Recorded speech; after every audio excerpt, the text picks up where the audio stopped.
Welcome to Will It Build, the series where I take your builds from my YouTube comments and Discord server and put them to the test to see if they are the real deal. If it's solid, then I'll gift you 1,000 silver, and if it's really something special, you'll be featured in a dedicated build video for your submitted build. So comment yours below so we can answer the question, will it build? Welcome to another episode of Will It Build. Today I have one that I'm super excited about because I think it has the potential to be the build that I'm going to use in the Legend campaign for the final shape. And that is because if you look at the scoreboard right here, Ace of Cakes here, or the New Kid 11 on Discord, the submitter of this build, not only has 831 kills in an onslaught run, topping the leaderboard of their team, but what's more notable is here in the orbs created section, they doubled the next highest person. They had 500 orbs created in a single run on the dot.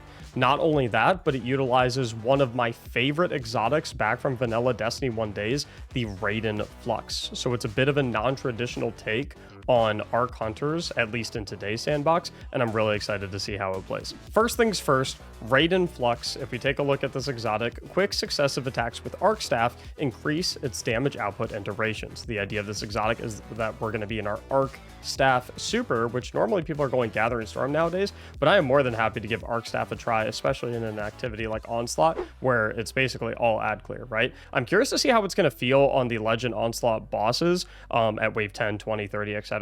That'll be a good test to see whether or not it's going to perform well in Legend Final Shape campaign, obviously, right? As far as the rest of the subclass go, Gambler's Dodge and Combination Blow, of course. If you get a Final Blow with Combination Blow, you increase the stack of Combination Blow, do more melee damage, and you refund your class ability. You can then use your class ability to instantly get your melee back. So it's a continuous loop, goes over and over again. We love that. Grenades, we're going to go Pulse Grenade. Even with the buffs coming to some of the other Arc Grenades in the Final Shape, I still think Pulse Grenade is going to be on top.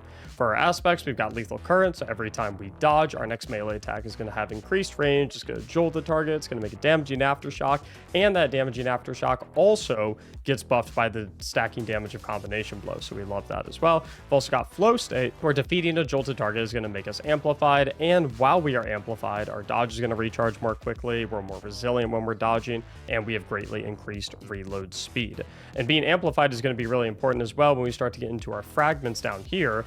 Specifically, if we look at the Spark of Amplitude, rapidly defeating targets while you're amplified creates an Orb of Power, so that's going to be one of our many Orb of Power generation sources. We also got the Spark of Discharge, where Arc Weapon Final Blows have a chance to create an Ionic Trace. We've got the Spark of Resistance, where while we're surrounded by combatants, we're more resistant to incoming damage. It's kind of a no-brainer with a melee build. And then we've got the Spark of Feedback, where if we take melee damage, which can be pretty frequent because we're always going to be punching stuff, then our next melee attack is going to do increased damage. If I recall correctly, I think this is a 75% damage increase. I'm not 100% sure, but it also gives us a 10 resilience bump as well to help us get our preferred stat splits, which I believe is going to be prioritizations in resilience, discipline, and intellect. As far as armor mods go, the first thing I want to draw your attention here is the triple heavy-handed, which is going to be the primary way that I would imagine we're going to make most of our orbs of power.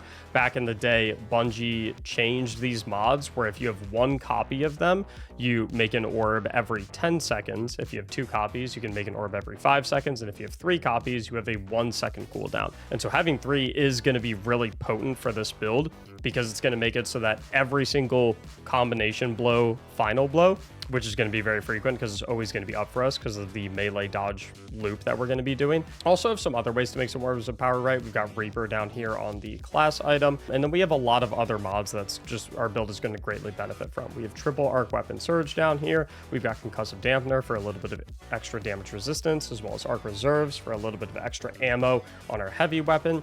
Up here, we've got Dynamo, so that every time we dodge, which is going to be after every single melee, we're going to get a big chunk of super refund, which is going to feel fantastic for getting more Arc Staffs. And we've also got this Harmonic Siphon, another way to make orbs so that whenever we get Arc Weapon multi-kills, we're also going to create an Orb of Power. As far as our weapons go, they've got us with the Disorienting Grenade Launcher, they've got us with a 1-2 punch shotgun, and they've got us with the Thunderlord. You'll notice there is a double special situation going on here, which I know a lot of people are a bit afraid of, but we don't really need a primary weapon in this build because our melee ability is going to be our primary weapon in this build.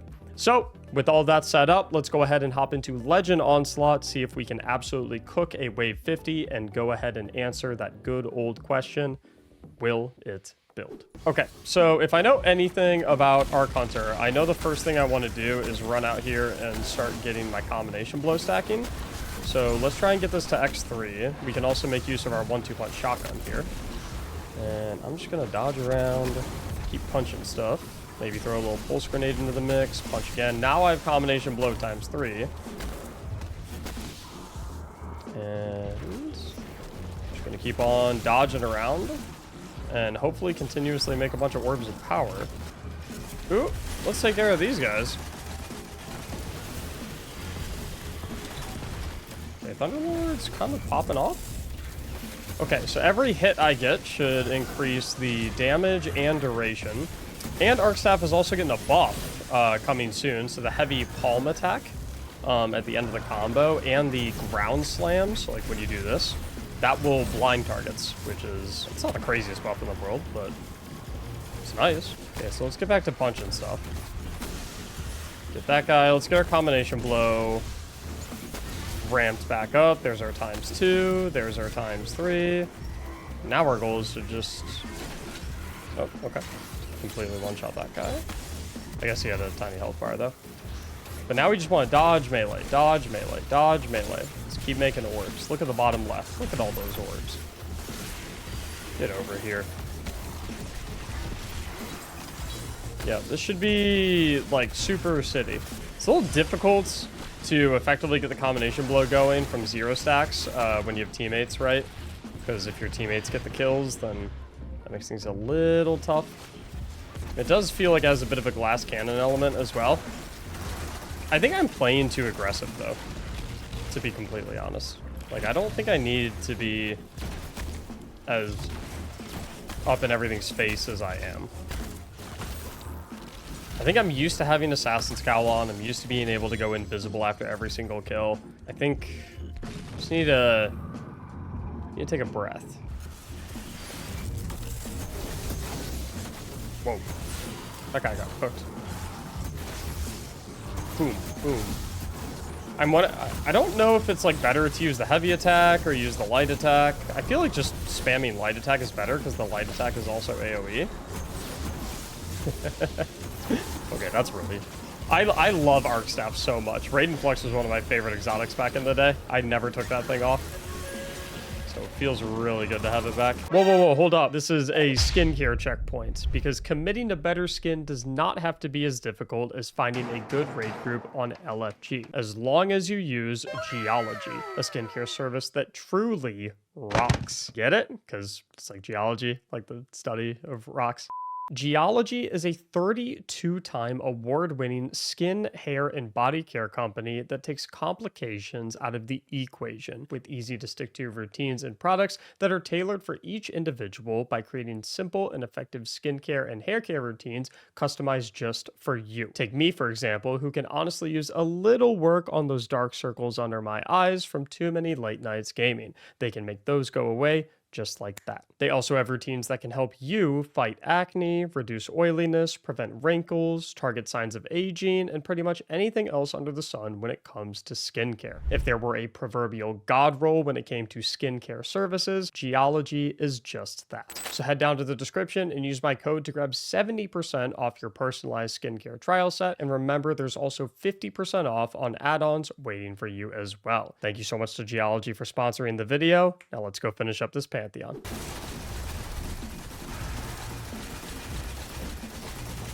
Shred this knight. Shield's broken. Yeah, so look at our armor charge stacks with how many orbs we're making. I do not think that we need time dilation at all. If I recall correctly, I think the best combo is light attack, heavy attack, and then you just do that over and over again. Let's see. Ah! That might make things a little difficult. You know what? I'm gonna try it anyway.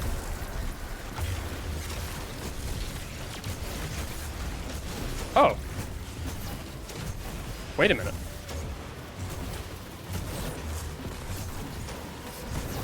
Okay. Wait, that totally worked. I actually did not know that you could hit that part of the boss. I'm in an interesting position now, though. But Thunderlord? Keep me going okay here. Yeah, nice. All right, wait, that worked 800 times better than I thought it would. I thought when it was the Shrieker, I was like, yeah, this is definitely not going to work at all. But no, that was fine. We're good to go there. So one small tweak I want to make as we head into the next 10 waves is I do want to do what I said I was considering before, and I want to drop one of these arc weapon surges for a harmonic scavenger for additional arc ammo anytime I pick up those heavy ammo bricks. I'm just curious how it's going to feel. I think that we're going to be perfectly fine. We're losing, I think we lose 5% of our surge damage buff. We go from 22% to 17%, but I think that's going to be more than okay. What I really want to focus on is, I mean, don't get me wrong, the melee kills are great, but I need to start practicing making use of the disorienting grenade launcher because I don't have any source of invisibility like I normally would with Assassin's Cowl. So I need to make sure I'm paying attention to sprinkling in some disorienting grenade launcher shots, make sure I'm not getting myself in dangerous positions, and I really just want to make sure I'm always getting final blows with combination blows so that I continuously get my dodge back up, because when I continuously get my dodge back up, I can spam it next to enemies and proc dynamo over and over again. I feel like it might be better to go ahead and rock and roll with maybe like a melee damage resistance mod on the chest piece instead of that reserves mod. I'm not 100% sure. That might be something I want to experiment with as we keep going. I also have a couple other mod changes I want to try. Okay, boom, boom. Oh! Okay, that is for sure the DPS combo right there. Light attack, heavy attack. It's like a Mortal Kombat combo. Shoot a little disorienting grenade launcher shot. I think the disorienting GL, like I think making effective use of that, especially if you have auto loading on it like I do, so you can shoot it and then put it away. You don't have to worry about manually reloading it. You can go straight to using Thunderlord or pull out your shotgun for 1-2 punch, or start punching stuff. I think that's really important for this build, since you do kind of give up a lot in the survivability department not running Assassin's Cowl. All right, so I do want to make those tweaks real quick. Let's come on over to my chest piece. I think I want to get rid of this arc reserves. I just don't think it's super necessary. I think staying alive is going to be more important than having a little bit more heavy ammo reserves. So I want to come down here and throw on a melee damage resistance. So we have melee damage resistance, concussive dampener, and then we have a harmonic resistance, mainly just the harmonic because it's the only thing we can fit. It's a 1 energy cost. I want to see how our heavy ammo does if we drop the heavy ammo finder and we instead slot in a hands-on. So we're kind of trading heavy ammo acquisition for some more super energy when we get our melee kills. Just want to see how those two changes feel. Okay, let's get a little arc staff going. So theoretically, I should have significantly increased super energy gains with my, dodge melee loop, if I can effectively get that. So, I mean, the star of the show, the star of this build is obviously arc staff, right? So I'm thinking anything I can do to get more arc staffs is going to be favorable. Okay, we got some sky bombers out in the field. 1-2 punch should make good work of them. I'm just gonna look at my super meter right now. I just want to see what my super meter does as I'm killing these guys. So let's drop by, and I'm gonna dodge. Not really a big reason to dodge right there to get any like abilities back or anything. I just dodged for the dynamo proc. I'm wondering to what degree I really need this spark of discharge mod where arc weapon final blows have a chance to create an ionic trace. I just don't know how important ionic traces are for me because I don't really care about them regenerating my melee ability or my class ability. So this is basically just giving me grenade refund. I'm gonna go with the spark of shock just to see how I feel. So I have another way to jolt targets without having to walk into the fight. And then I'm going to play a little bit more into that by swapping this time dilation mod for a bomber mod. Because I really do feel that... we just wiped while I was doing that. Hey, 185 orbs created, though. Not bad. I think maybe we swap another arc weapon surge to get a little bit more survivability. Maybe we go something like better already. Health begins to regenerate immediately when picking up an orb of power, which is easy because anytime we dodge, powerful attraction scoops them all up. So dodging basically immediately starts our health regen. I want to try that and see how that feels. I think that might be really solid. This build looks so much fun. It is fun. I just like using Raiden Flux. I love this exotic. It was one of my favorite exotics back in vanilla Destiny 2, or year 1 of Destiny 2. My arc staff just feels like it lasts so long. Like it lasts like basically the entire wave. And I'm playing a lot smarter with it now. I think the mindset of like just sprint in and punch everything mindlessly is not really the way you want to play this build. There's a time and place for it, right? You got the Thunderlord for the range situations. And then you got the run in and punch everything, disorienting grenade launcher, 1-2 punch shotgun, arc staff for the close range situations. Most of the time you want to play close range, but obviously you're going to have times where you're fighting a boss. You're going to have times where you have Cursed Thrall. You're going to have times where, you know, maybe the enemy's in a position where you can't get up close to them, right? And so I like this iteration of like the typical melee-based Arc Hunter build a lot, because this one accounts for those situations where you might have to be far away from stuff, which I think is really, really important. And I'm hearing the enemies in here. Please don't be Cursed Thrall. Ah! Okay, this is kind of working, even though it's Cursed Thrall. Combination blow ×2. There's my ×3. Oh, my super. I have my super back already. How about that? I literally just used it like 2 seconds ago.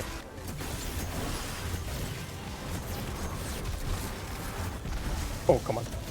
Let me one-shot this guy. Ooh. Did you see him try to put his shield up? You see his arm go up and then his body just went... Oh, I will say the one combination blow is pretty difficult to stack. Once you get into this difficulty, once you get into this like power discrepancy.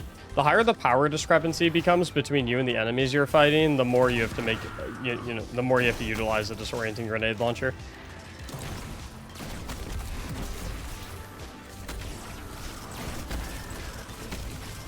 Yeah, no, having 0 combination blow stacks up feels a little bad. Ooh, oh, yeah. This gets really rough when you're, I think we're -20 right now, minus something like that. Ooh.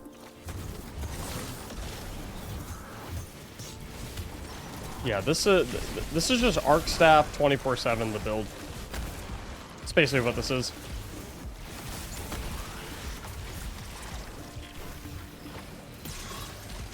Ooh. No! I wanted that kill so bad. Okay, Cursed Thrall wave, so Thunderlord time.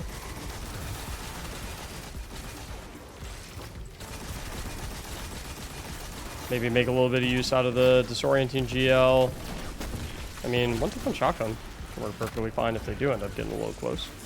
I just got cooked. I just got cooked. That's not looking good.